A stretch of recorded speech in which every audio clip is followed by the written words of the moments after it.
The following is a Hoop Ball presentation.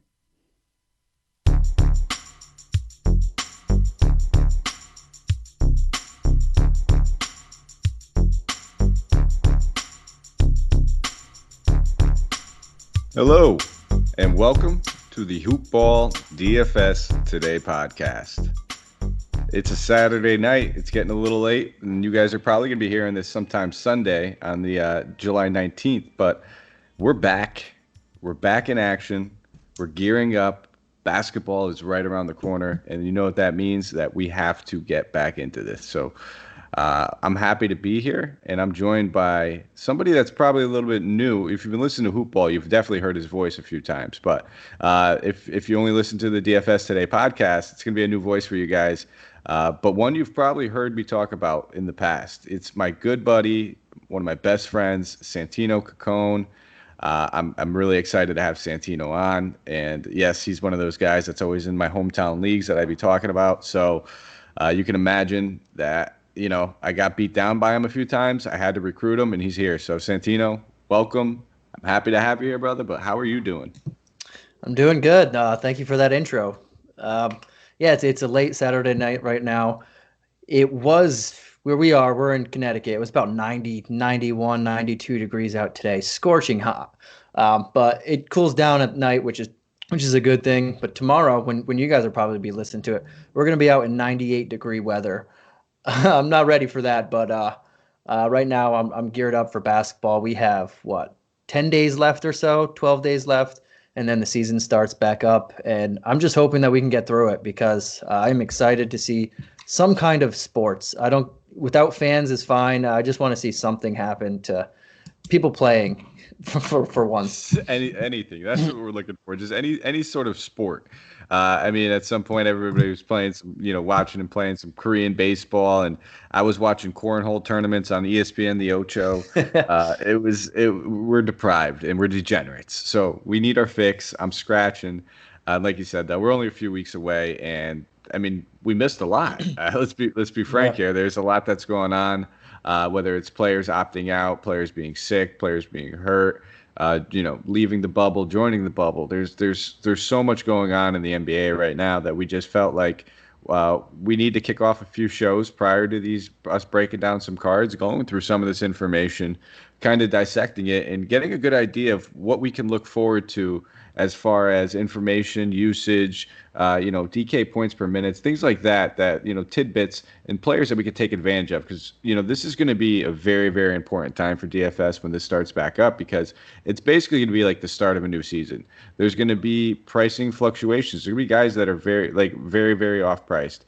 We're going to talk about one of those teams tonight, being the Nets, where there's going to be usage just flying around, Santino, where I can't imagine DK's algorithm is going to have a lot of these price tags right on these guys. And that's just one team. We're going to have 22 of them to go through. So we're going to break it down between 6 shows, and we're going to do that. But before we do anything, just a quick shout out to our sponsors. One that, Santino, I think yours is going to be coming in pretty soon. I just got it in the mail a week ago. My good buddy Dan Besper said, our good friends over at Manscaped have sent you a care package. And I said, I love free stuff. I love free gifts. Santino, I opened it up. I had a nice, beautiful T-shirt. I had some conditioner. And let me just tell you, a lawnmower 3.0 trimmer is the shiznit. It is all as everything that's cracked up to be, Santino. I know you've probably heard of Manscaped, but yours is coming soon. And you know what? And if you're from the male perspective, now we have the 2 trimmers that we need. Let's just keep it. We'll just keep it real. But I'm excited about the T-shirt, and I know you are definitely excited. I don't know if you guys have seen pictures of Patria or not, Mike. He grows this mustache that for lack of a better word, it looks like a little rat stash, as I call him. We make jokes, but that lawnmower 3.0 is definitely going to take that down. Absolutely. And I always have to give a nice shout out to our good buddies over at Hawaiian Isles Kona Coffee. It's literally the only coffee I've been drinking for the past probably about 2.5 years now. There's no better feeling than opening a couple boxes with a couple bags with the gold clips on them. It's fantastic, man. I know you're more of an espresso guy, so I'm gonna have to talk to them, see if we can find you something. They might have some espresso bean. I don't know if they do that, but I wouldn't be surprised because they have light roast, dark roast, medium, you name it, variety packs. They do holiday flavors, splendid stuff over from Hawaiian Isles. Check them out at Hawaiian Isles. So, Santino, I'm excited, man. A lot to get to. We're gonna jump right into it. We just mentioned it, the Brooklyn Nets. So why don't you run through? I've been blabbering a lot here. I want to hear your beautiful voice over there a little bit. So why don't you run through, talk about what we can expect from this Brooklyn Nets team, or whatever's left of it, at least. So yeah, I mean, if me and you or I got a contract, we might be getting some minutes on the Nets. That's how bad it's looking right now for them. But in the DFS landscape, that's a team you want to definitely target because of that. So Spencer Dinwiddie, DeAndre Jordan, Taurean Prince, Wilson Chandler, Kyrie Irving, Kevin Durant, Michael Beasley. None of these guys will be playing. A couple of them never played before for the team. Kevin Durant didn't play this year. Michael Beasley just got signed, but now he's out. But everybody else, Wilson Chandler's really not in the rotation. Kyrie Irving missed a lot of games, but all those people aren't going to be playing. So that is a lot of usage to go around. They did sign Jamal Crawford, Tyler Johnson, Lance Thomas, and Hall. So they have 4 new guys that they're bringing in. But we're going to be looking at what all this means, what Dinwiddie out means, what Kyrie Irving out means, what Jordan and Prince means. Rodion Kurix is supposed to be starting at power forward. Chris Chiozzo, I like a guy that I'm pretty fond on, is supposed to start at point guard. You're expecting Tyler Johnson to get some minutes. You're expecting Jamal Crawford to get some minutes, or you wouldn't sign a guy like that. Lance Thomas might get some. But if we're looking at the Nets, the big usage guys that you're going to want to target, and this is where, as you mentioned earlier, Patria, we want to see how the price tags come out right out of the gate. Because if these 2 guys are priced way too high, then it's going to put a little bit of damper, but still their usage is going to be a lot. But if they're priced low, we have to target them. I know it's going to be obvious for everybody, but you have to target them. And first guy is Karis LeVert. With all of these guys off the court, we're not going to say just the starting 5, but we're going to say with everybody off the court, Karis LeVert's usage jumps all the way to 31%. It's probably going to be even higher than that. It could be anywhere from 30 to 35, 36%. And that's an insane usage. If he's priced around where he was, a middle of the pack pricing, you have to play him. This guy's just going to have the ball in his hands and do a lot. With this usage, he's averaging 1.34 fantasy points per minute. Again, that just emphasizes how good he could be. And the other guy on this team, without DeAndre Jordan, and they're talking about playing Joe Harris a lot at power forward. If you don't have DeAndre Jordan and you're going to play a guy who started the year off as a shooting guard, as your power forward, Jared Allen is instantly on everybody's radar. He might average 15 rebounds a game, and that might even be undercutting him if he's getting 35 minutes a game with Kurix and Joe Harris as your starting power forwards.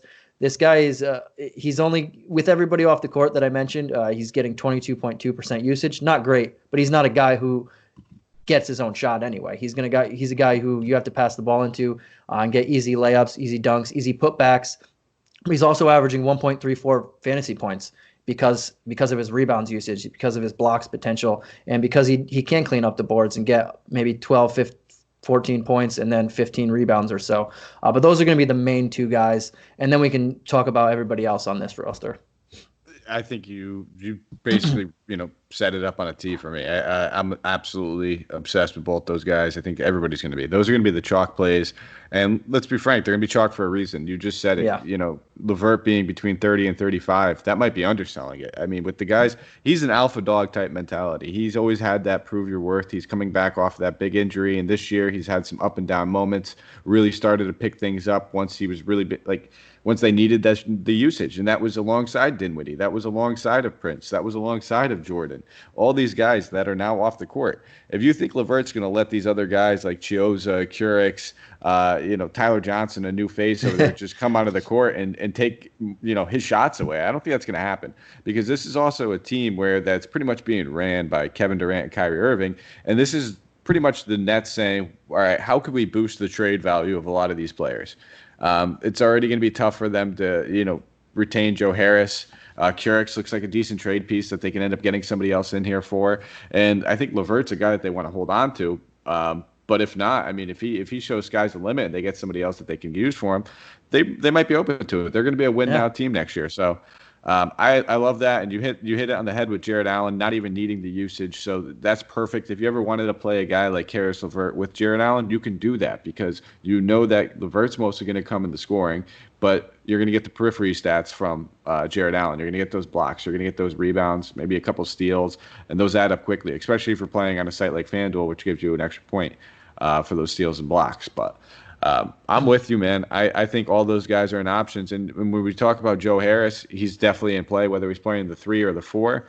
It really doesn't matter. He's going to be probably the guy that's third in the pecking order as far as usage, probably even second. Jared Allen, I mean, isn't going to have the usage, but maybe we could say third in DK points per minute. But I'm with you. I'm on those guys. And I know you're a big Chiozza fan, so why don't you talk about him? Yeah, so that's the other guy that I mean, there's a couple people. Like Garrett Temple is going to be in the rotation. Tyler Johnson might have something. Jamal Crawford is just going to be a scorer. But those guys don't really excite me. Rodion Kurix, he's going to be starting, but he's not. If for a very minimal salary guy, maybe I'll look at him, but he's not someone who's going to excite me as well. But if I'm taking a long shot as a guy who I know shouldn't be priced anywhere above 3,500, I can't see Chris Chiozza being priced higher than near minimum. So that's one that's very exciting. 2, he's going to start at point guard. Tyler Johnson's probably going to take some time there. Karis LeVert's obviously going to be the main ball handler, but Chris Chiozza showed something. If you look at when he was actually on the floor this year, he's only averaging 5 points, a couple assists, couple rebounds, but he wasn't really playing much minutes. If you look at when he's starting and his per 36, I'll throw his per 36 because he's going to be closer to his per 36 than 11 minutes a game. But his per 36 is 16 points, 6 assists, 6 rebounds, 1.5 steals. He takes a ton of threes. That's a good thing for him. And he shoots them. He's been shooting over 40% for his career. Not a big sample size, but that's a very good sharpshooter. He can hit you 3 threes a game, over 3 threes a game in his per 36.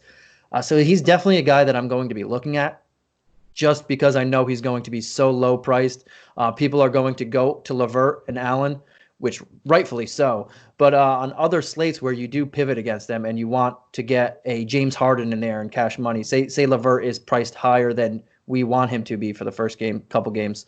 LeVert's my fallback option at maybe 3,500, which is nothing. And then you can pay up for a James Harden, you can pay up for a Giannis, you can pay up for those big guys, and then get someone who is very competent and might get you 13, 5 and 5 with a couple threes and a steal there. That's pretty good for no price.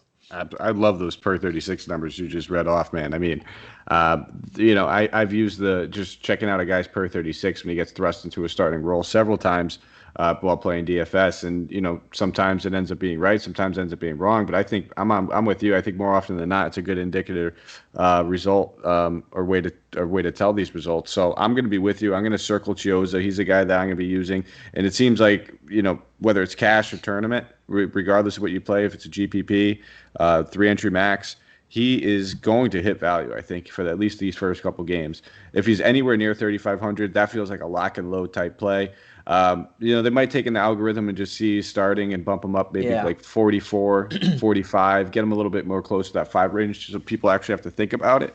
But even if he doesn't need to put up 16, 6, and 6 every single game. And when you hear a guard is putting up 6 and 6, that's music to our ears, Santino, because that's letting us know that even if he's not getting it done in the assist column, he can end up having like an 8 or 7 rebound game as well, or vice versa. So he's a very, very safe player. That's the way I'm getting from it. And when we talk about Crawford and Tyler Johnson, both these guys, coming off the bench, for me, I think Tyler Johnson is going to be the better option. Both of them just feel like just GPP targets as of now. Crawford has something to prove, though, so there's definitely the narrative with that where he feels like he's been getting shunned all season long. He's finally going to get his chance to show that he could play. and Yeah. he's going to go out there and shoot. So to me, Never been shy about that. yeah, he's absolutely. What was his last game? He dropped over 50. Yeah. I think that's what happened over in Phoenix. So Shooter's gonna shoot. so I don't think I can trust those guys in like cash game. Just with the better options being on that team, and we're gonna have plenty of other teams to talk about where we're gonna have maybe not as many options that are going to be sneaky and underpriced guys that we're looking for, but there's going to be a lot of guys that we're going to take advantage of. But I think that's pretty much it for the Nets as far as the guys that we're going to be targeting. Everybody on this team is going to be a GPP play. We're going to have to wait and see how this second unit kind of pans out. Garrett Temple should probably still siphon some minutes. He's one of their best perimeter defenders, as bad at basketball as he is, but he will play. They just don't have bodies, man. And Lance Thomas, I think, is their backup center at the moment. We'll see how that goes, man. I've never been a big Lance Thomas. He hustles. I'll give him that. He's just not big enough. I mean, Jared Allen. When you lose so many people, especially even if they weren't all most of the people they lost were starters, but even if you lost a bunch of backups, that just kills your depth. But they lost both, so no, this is why this team is going to be heavily targeted, and rightfully so, because everything has changed. They don't have. If you look at this team in 2 weeks, it's going to not look as recognizable. If you're a casual fan or you don't really pay attention to the Nets, you're going to say, who the hell are these guys? It's a G League squad almost. Outside of LeVert, Allen, and Harris in that starting lineup, it wouldn't surprise me.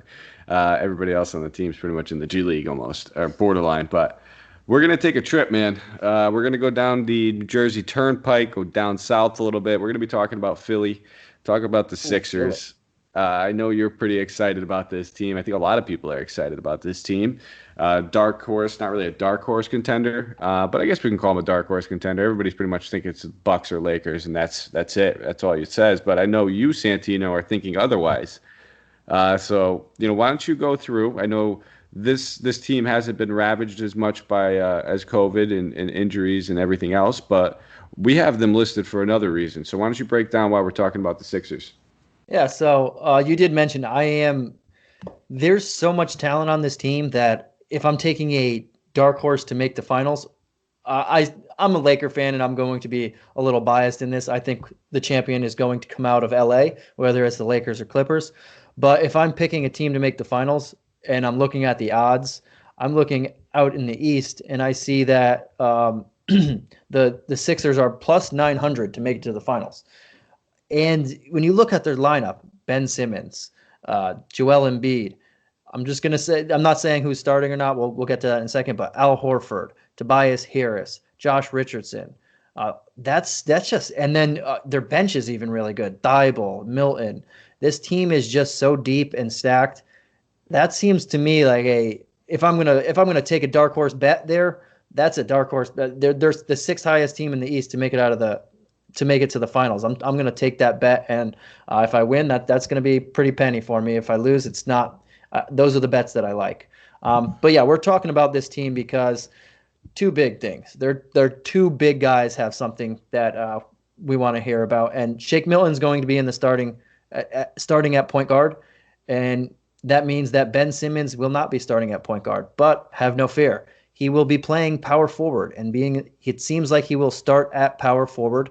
And when Shake Milton is off the court, Ben Simmons will be running the second unit as the starting point guard. As a point forward, pretty much like LeBron has done his whole career, Ben Simmons is massive as well. So he can do that too. And it's just very interesting. If you say that they want him to run the second unit as well, that means he's going to play a lot of minutes. He's going to be it sounds like they want him to play at least 35 minutes. I know he was hurt going into COVID season, but he's fully healthy now and he's looking good. And if you watch his videos, I don't know, the fluff pieces on videos are always funny, but he's letting 3-pointers fly and he's making them. And the only knock on this guy's game is that he can't shoot, kind of like a John Wall, but he's better than John Wall in my opinion. But if this guy can develop even a semi-jump shot, think Jason Kidd, who could not shoot for the first some odd years of his career, and then he winds up being one of the most successful three-point shooters of all time. I'm not saying Ben Simmons is going to get there, but if he can develop a respectable shot where they have to respect his jump shot, this opens up an entire new dimension for this team, and it opens up an entire new dimension for his counterpart in Joel Embiid, who Brett Brown mentioned that he wants to play 35, 36, 37, 38 minutes per game in the playoffs, and leading up to the playoffs. When you hear that for a guy who always has minutes question marks and always has game question marks, you definitely want to get on Joel Embiid. And this Ben Simmons at power forward is intriguing to me. Power forwards cannot guard him. I don't care if they're letting him shoot. If he makes a couple shots and you have to drag a power forward 15 feet out, most of them cannot guard a guy of this athletic ability. Absolutely not. And I think that's the biggest thing about it is, yes, he's just because he's playing power forward does not mean that he's not going to be bringing the ball up. He's still not going to be in the opportunity to get assists with that starting lineup. He will have plenty of those options, but these backdoor cuts, he's so much faster than any of the guys that are going to be trying to guard him. So much more athletic. He's going to be beating so many people. It's going to be insane. And I don't even even if they don't respect his jump shot, he's going to be able to find his way into the paint. Joel Embiid's going to clear that thing out for him, and he's just going to be coming flying in from the wing. It's going to happen left and right.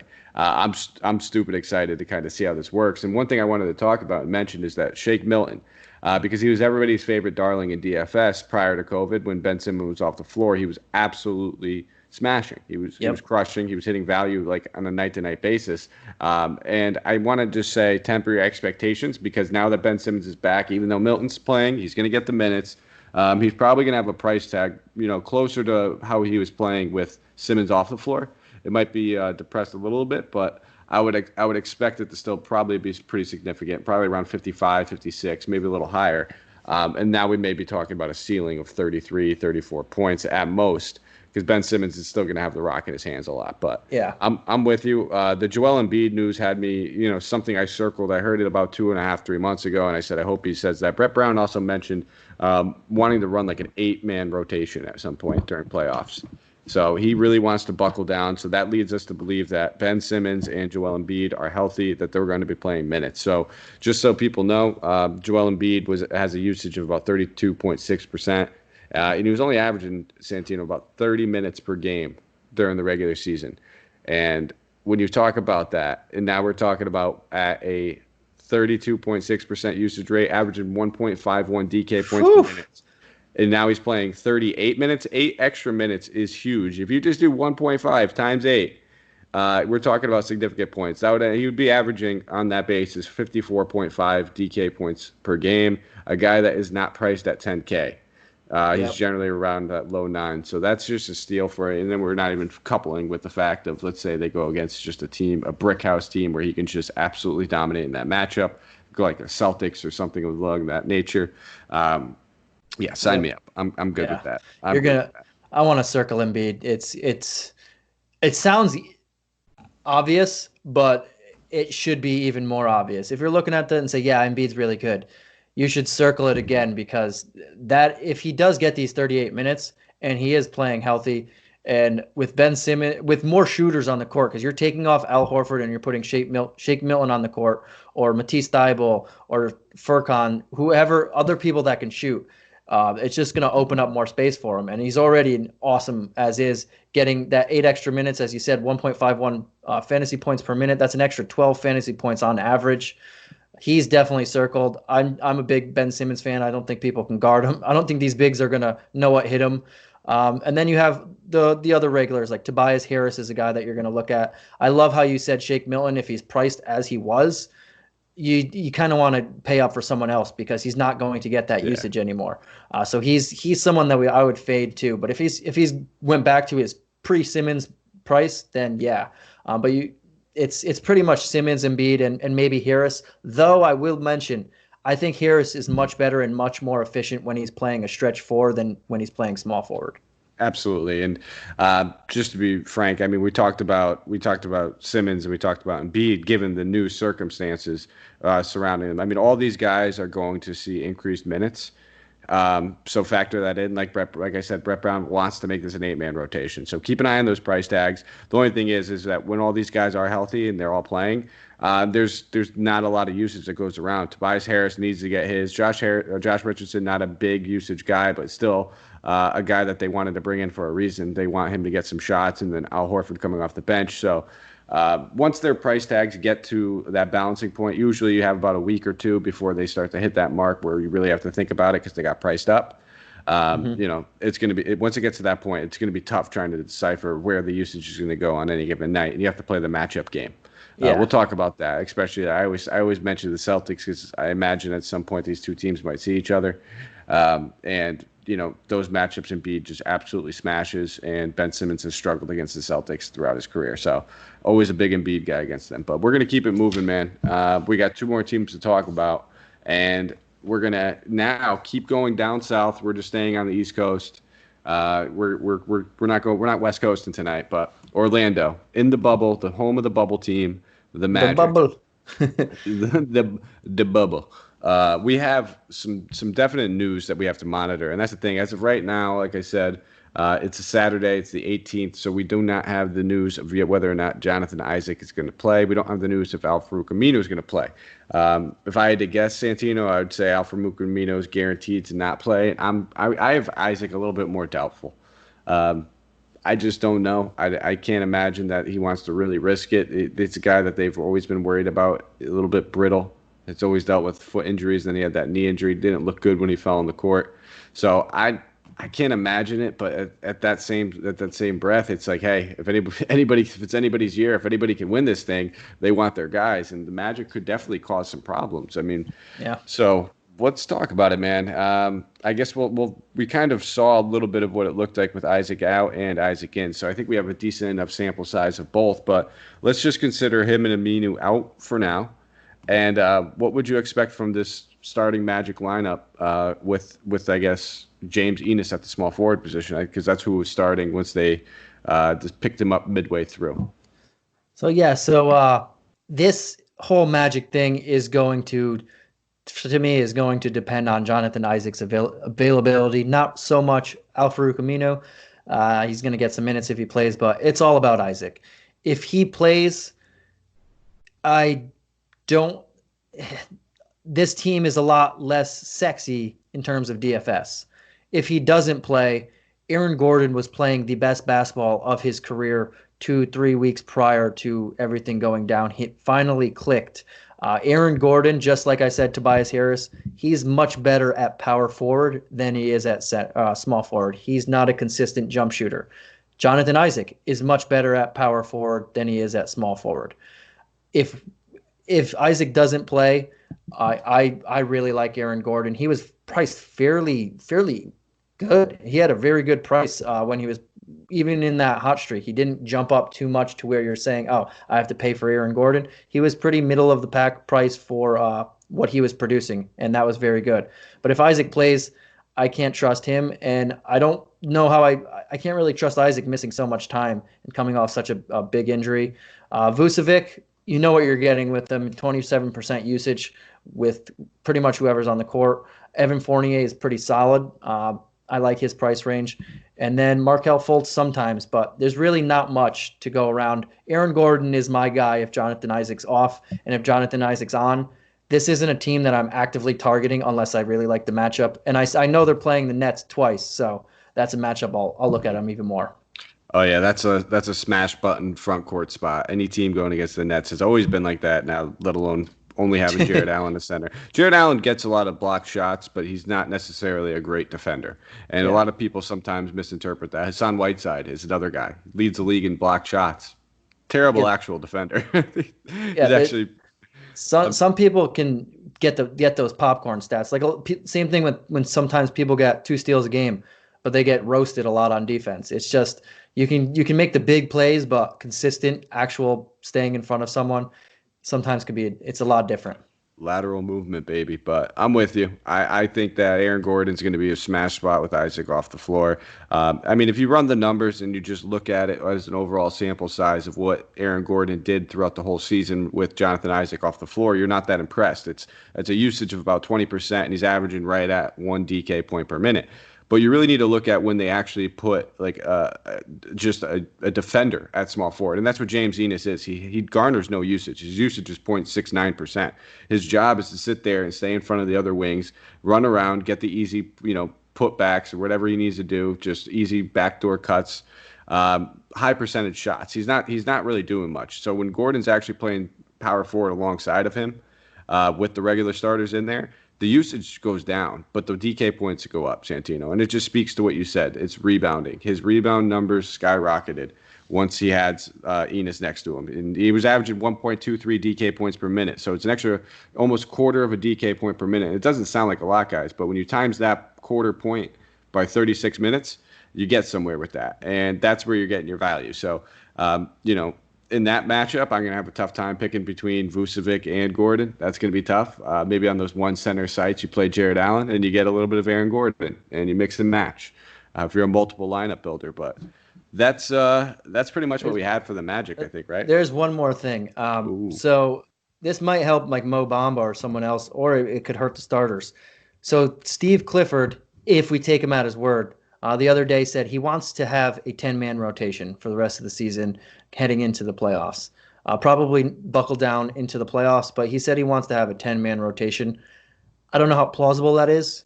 They don't have the biggest of depth, the most depth, but that's what he said he wanted. And if that does come to fruition, that bumps everybody just slightly down for me because that just means minutes off the court. But yeah, that's something I would want to watch out for, especially the first 2 games of the season, just to make sure that he isn't doing a 10-man rotation and giving number 8, 9, and 10 in the rotation 7, 8, 9 minutes. Yeah, and I think the guys that would probably hurt would be guys like Fultz and Enos and Terrence Ross, because the guys that they'd want to get minutes that they're talking about are Mo Bamba, Michael Carter-Williams, those guys that just played solid for them and haven't really done anything wrong. Michael Carter-Williams, excellent defender too. He's very long, so gives you something else that you don't necessarily have when Fultz is in. So, all right, man, that's a good point. We'll keep that note while we have Brett Brown lowering his rotation or shortening it. We have Clifford over there trying to make life hard and throwing guys that don't need to play that much. But we got one team left, man, and it's the piece de resistance. Very important information that leads us down one path and one path only, pretty much, which everybody probably knows what to do in this situation. But we're traveling now to the middle of Texas. We're going to Houston. We're going to be hitting on the Rockets, man. And the big news is that Russell Westbrook has contracted COVID. He is dealing with it. He is away from the team. And at this very moment, he does not have a timetable to return. It could be in time to play. It could be a week, could be 2 weeks into the season, but we don't know. So we have to prepare. So let's talk about it a little bit of what you're expecting from this Houston Rockets team if one of their commander-in-chiefs are not playing.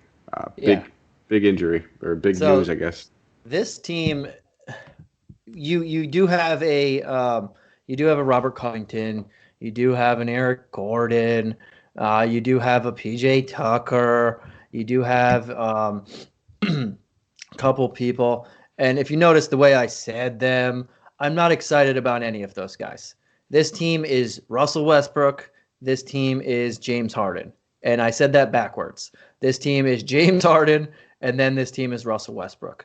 So Russell Westbrook, as you mentioned, he's dealing with COVID right now. He's hoping to be ready for the season, hoping to be ready once the games start, but he does not have a clear timetable right now. Taking that into factor, I mentioned a little earlier, I like Chris Chiozza because I think he's going to be minimally priced and you can pay up for a big guy.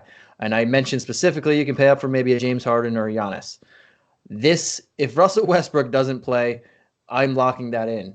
You can't not have James Harden. I don't care if he's going against the Monstars. This guy, without Russell Westbrook on the court, is averaging 44% usage. That's absolutely insanity. With Russell Westbrook, he's averaging 36%. So no matter what, his usage is great, and that's why you're paying up top dollar for the guy. But if it's just him and there is no Westbrook and it's literally just him out there, He's going to be doing every single thing on the court. I'm trying to find those value plays so I can pay up for him. I'm not looking anywhere else really. Maybe a Robert Covington in the right situation, maybe an Eric Gordon, but it has to be nice. And it's James Harden for me, and everybody else is maybe if there's an extra chip at the table, maybe, but it has to be Harden. And you can't, if you don't go Harden, you're putting yourself in a bind. Yeah, and I'm with you. I think if it comes down to Harden and Giannis, I'm choosing Harden if Westbrook's out. I just think with the usage, you can't ignore it. But the other thing I think of is the situation. I mean, we're going to have 8 games before they hit playoffs. Once playoffs hit, yes, we know rotations get tight. Stars are going to play star-level minutes. But the Bucks aren't playing for anything. And yes, maybe the Rockets, the Bucks are locked into that seed. They could ease their starters in very slowly. We know that they're not going to go out there and throw Giannis out there for 38 minutes in their first game back after 4 months. D'Antoni does that. That is what D'Antoni does. He plays his guys stupid minutes. He's always played James Harden in preseason games like 30 minutes when every other starter is playing 22 or 21. He has no fear. He knows Harden could go out there and ball just by his old man type game and his savvy moves. He's not the guy that's crashing in the lane and dunking every single time. So I'm going to have no fears right out the gate with Harden. I think that he's going to be the guy that, especially if Westbrook's out, I am spending up on. And you made a great point. That's why you could pay down for a guy like Jones. And, hey, maybe you can get LeVert and James Harden in there. You might be able to get them both, especially on those sites like FanDuel for 2 shooting guard spots. It might not be two bad shooting guard spots to fill. And then I think we could take a look at there's going to be other guys. Austin Rivers, he'll probably end up getting probably mid-20s minutes, maybe a little bit more, closer to 30 with Westbrook out. Eric Gordon's healthy now, though. So they could just do the James Harden at point, Eric Gordon at the 2. Not a guy that averages a ton of fantasy points, so only averages 0.88 fantasy points per minute with Westbrook off the floor. Does have a decent usage. I think he has the second highest usage on the team at 26%.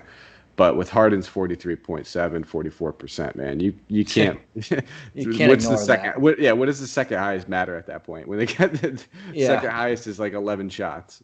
It's still. You just can't ignore. That's just insane usage. You can't ignore. If you do, you're putting yourself in a bind. I know everybody's going to try and go for him, and rightfully so, just like we mentioned in the Nets. But you're putting yourself in a bind if you're not taking a guy with 44% usage.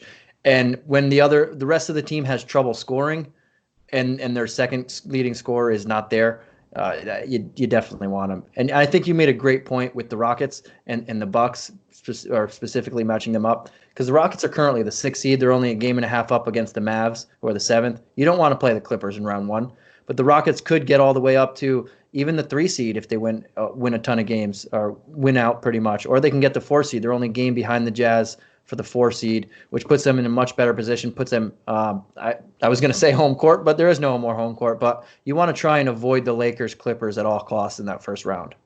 Absolutely. And that D'Antoni's probably has that number one thing on his mind. That's kind of why he built his team in the way he did, is to avoid bigs and be able to play against them in the finals and just run them down for 7 games. Not going to work, but that's why he did it. We'll see.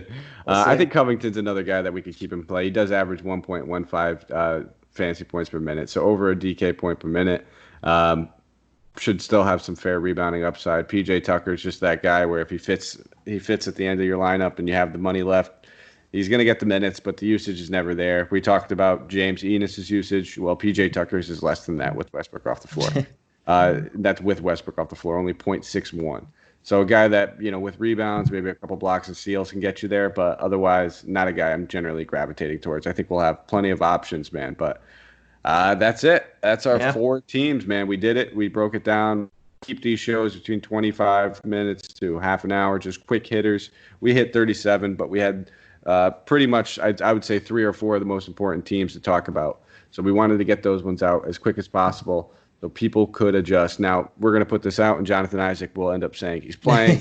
But you know what? I would only enjoy that because I love to watch this game. But before we take off, if you guys could do us a quick favor, give us a thumbs up, rate, review. You can find our podcast anywhere that you can hear podcasts pretty much. So iTunes, Stitcher, Spotify, Podbean, iHeartRadio. We are all over. Whoa, was that the was that's my alarm. My puppy's got to go pee.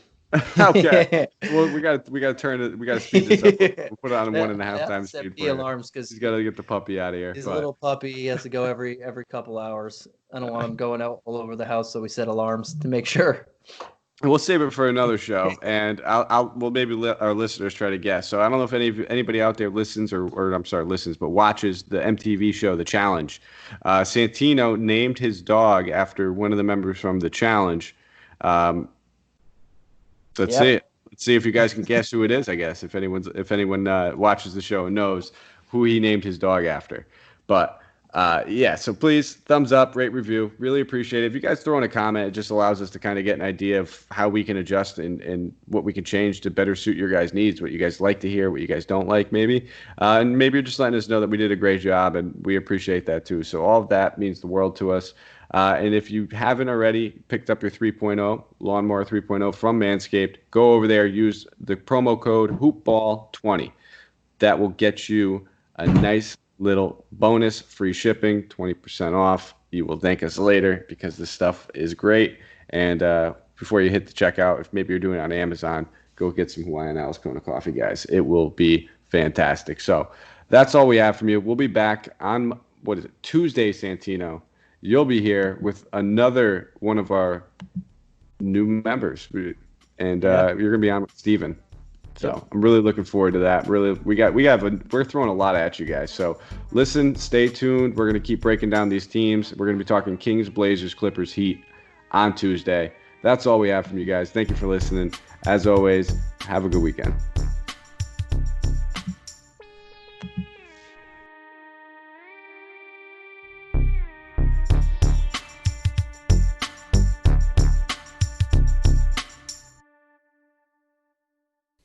This has been a Hoop Ball presentation.